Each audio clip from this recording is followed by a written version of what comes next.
Devisa yang dihasilkan oleh pariwisata Bali dan disetor ke pemerintah pusat sejatinya berdampak positif untuk Pulau Bali. Banyak bantuan dari pemerintah pusat untuk pembangunan Bali saat ini.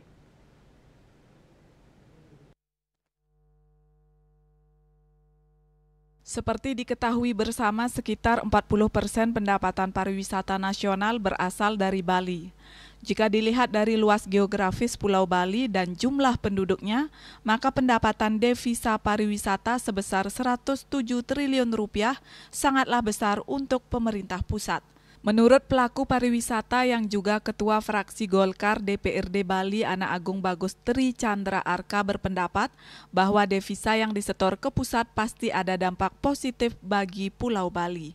Menurutnya pemerintah pusat sudah banyak membantu pembangunan di Bali seperti jalan raya dan pengembangan infrastruktur.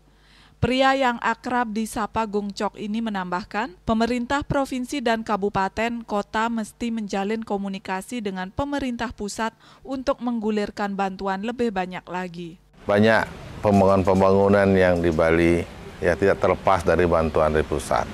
Ya, yang mana contohnya ya jalan raya, jalan provinsi, jalan yang penghubung antar kabupaten itu dana dari pusat. Belum juga infrastruktur yang dibangun di kota kabupaten yang ada di Bali tidak terlepas dari bantuan pusat. Ya, mungkin besar kecilnya itu kan relatif.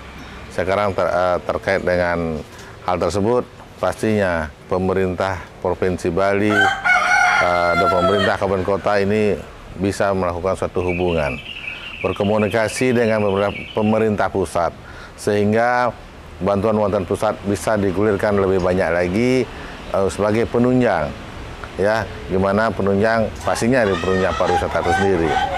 Ditambahkan bahwa bagaimanapun juga situasi daerah tidak bisa lepas dari kebijakan pemerintah pusat. Oleh karena itu permasalahan yang dihadapi Bali saat ini seperti sampah dan kemacetan mampu diselesaikan dengan bekerja sama bersama pemerintah pusat.